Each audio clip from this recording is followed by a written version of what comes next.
Avez-vous trop dépensé? Voulez-vous économiser pour un gros achat ou essayez-vous de rembourser ces dettes plus rapidement? Nous avons tous des objectifs pour réduire nos dépenses ou économiser encore plus tous les mois. Bienvenue dans une nouvelle vidéo. Aujourd'hui, nous avons compilé une liste de 10 conseils pour économiser grâce au minimalisme. Avant de commencer, n'oubliez pas d'aimer et de s'abonner sur cette chaîne afin de nous aider à faire des nouvelles vidéos à l'avenir. Merci énormément. Alors, on commence avec le premier dans notre liste. 1. Payer uniquement avec du cash. C'est une bonne manière de gérer son budget. En utilisant la carte, on ne se rend pas toujours compte de la somme totale qui a été dépensée. En se fixant un budget et en prenant de l'argent liquide, on gère mieux les dépenses et on sait exactement ce qui a été dépensé. 2. Faites vos courses en ligne. De plus en plus de supermarchés vous permettent de faire vos courses en ligne. C'est un bon moyen de gagner du temps mais aussi de l'argent. Derrière votre ordinateur ou sur votre tablette, vous ne passez pas dans les rayons et donc, vous évitez les achats impulsifs et inutiles. C'est beaucoup plus facile de se tenir à sa liste de courses quand il n'y a pas de tentation autour. Le conseil en plus si vous faites quand même vos courses en magasin, c'est d'éviter d'y aller avec le ventre vide. Quand on a faim, on a tendance à acheter beaucoup plus. 3. Coupez dans vos dépenses qui ne sont pas indispensables. Vous avez un abonnement dans une salle de sport mais vous n'y allez qu'une fois par mois? Laissez tomber. À la place, faites du sport à la maison ou troquez les transports en commun contre de la marche ou du vélo. C'est aussi le moment de vérifier vos autres abonnements, téléphone, internet ou journaux.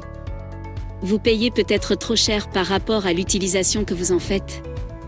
Le conseil de Vicky c'est de couper la télévision, on évite la dépense de l'objet et de l'abonnement, pour se tourner vers des alternatives comme Netflix par exemple. 4. Vendez ce que vous n'utilisez plus. On ne sait jamais, ça peut toujours servir.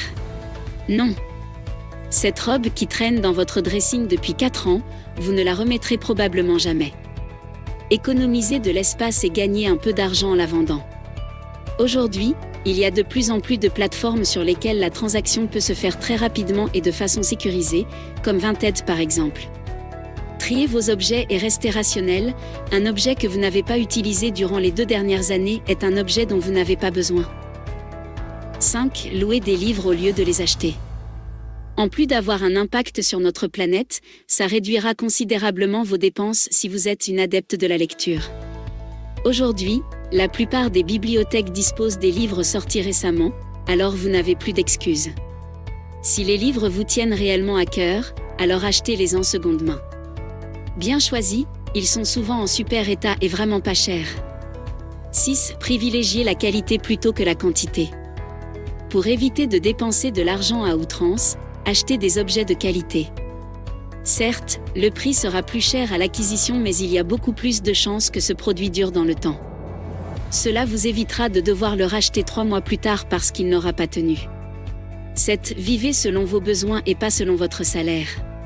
Dès la réception de notre salaire, nous sommes beaucoup à vouloir le dépenser presque automatiquement. Mauvaise idée. Ce n'est pas parce que vous avez un certain montant disponible sur votre compte en banque que vous devez nécessairement le dépenser de fond en comble.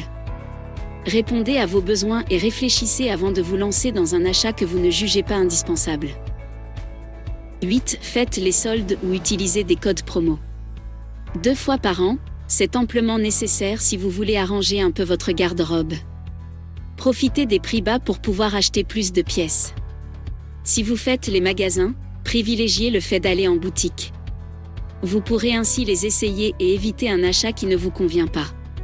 Nous aussi, nous avons plein de vêtements dans notre garde-garde qui ont été achetés sur Internet, qui ne nous vont pas et que nous n'avons jamais pris la peine de renvoyer. Avant de vous lancer dans un achat, cherchez aussi le meilleur prix en comparant sur différents sites.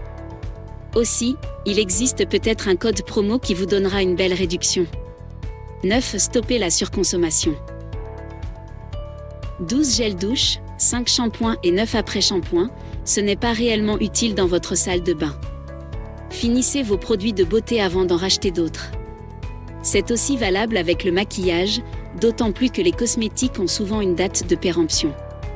Ce conseil peut être appliqué à plein d'autres domaines, les fringues, les produits ménagers mais aussi la nourriture. Évitez de faire des stocks et consommez ce que vous avez à la maison. 10. Prenez votre repas au boulot.